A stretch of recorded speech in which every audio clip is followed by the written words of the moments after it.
The Church is in crisis, and not by chance. Malachi Martin had foreseen it.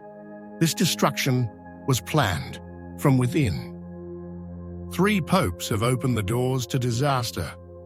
Liturgy distorted, doctrine watered down, faith reduced to a shadow of itself. Do you want to know who led all this? Watch to the end. For decades, the Catholic Church has been in a profound crisis, which affects every aspect of its life, from liturgy to doctrine, from morality to the very authority of the Pope. Nothing has remained intact. What was once the steadfast pillar of divine truth today appears shaken by internal tensions, abandoned to the currents of the world, incapable even of defending itself. It is not a recent phenomenon. It is not a sudden involution. It has distant roots, and few, like Malachi Martin, have been able to clearly identify the causes and those responsible. In the last period of his life, Malachi Martin spoke with disarming lucidity about the destiny of the Church, identifying the Second Vatican Council as the irreversible turning point. In a 1996 interview, when time was running out, he named three popes as responsible for the transformations that had brought the Church to the brink of the abyss. This is not an isolated opinion, nor a marginal theory. The Council was the catalyst for an epochal change, which progressively emptied the Church of its very essence. When Angelo Giuseppe Roncalli was elected Pope in 1958, no one could have imagined that his pontificate would mark the beginning of a revolution that would shake the Church to its foundations. John XXIII is often remembered as the good Pope, a simple and smiling man, but behind that affable image was hidden a decision that would change the face of Catholicism forever: the convocation of the Second Vatican Council. Unlike previous councils, which were convened to respond to heresies or doctrinal crises, Vatican II was called without a specific theological reason. John XXIII presented it as an opportunity to update the Church, to open it to the modern world, to make Catholicism more understandable and welcoming. With a naivety that today seems almost disconcerting, the Pope declared that he wanted to abandon the language of condemnation to adopt that of dialogue. But the problem is that the Church is not a democratic assembly, and the gospel is not negotiable. The consequences of this opening were devastating. In the halls of the Council, progressive forces took control of the debate, imposing an agenda that aimed at a radical transformation of the Church. Liturgy, ecumenism, morality, the role of the Pope, everything was called into question. John XXIII died before the end of the Council, but he had already paved the way for the chaos that would follow. His mistake was to think that the Church could dialogue with the world without being contaminated by it. But the world has never wanted to dialogue. It only wanted a Church that would stop opposing its errors. If John XXIII had opened the doors, Paul VI was the one who let the storm in. Elected in 1963, Montini inherited the Second Vatican Council already in full swing, and instead of containing its excesses, accelerated the revolutionary process. It was he who brought it to its conclusion in 1965, approving its ambiguous documents full of dangerous openings that would later be exploited to demolish Catholic tradition.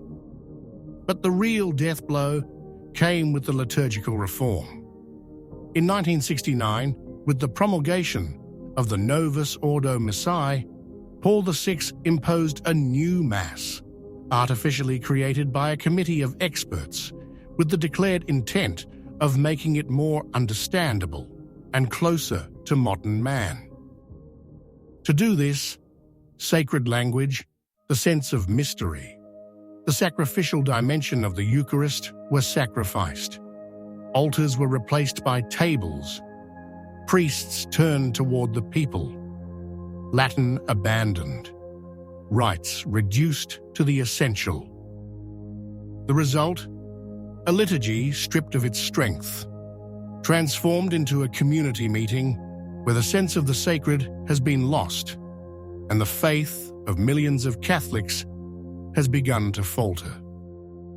Not only the Mass, under Paul VI, the clergy began an unprecedented crisis. Religious who abandoned the habit, seminaries emptied, vocations in vertical collapse. The Pope seemed almost helpless in the face of the disaster that was unfolding. He himself, in 1972, admitted that the smoke of Satan had entered the temple of God. But it was too late. That smoke had not entered by itself. It had been allowed to pass, precisely thanks to the reforms that Paul VI had wanted and defended. If John XXIII had opened the door and Paul VI had let the storm in, John Paul II was the Pope who stabilized the new church born from the council. His long pontificate is often remembered for his charisma, his fight against communism, and his role in world politics. But behind this image of a strong pope lies a more complex reality. Wojtyła did not reverse the post-conciliar decline. On the contrary, he consolidated all the reforms of his predecessors, making the process of transformation of the Church irreversible. From the liturgical point of view, John Paul II did nothing to restore the sacredness destroyed by the reform of Paul VI. The new Mass remained the norm, with all its excesses, liturgical abuses, and the loss of the sense of the sacred.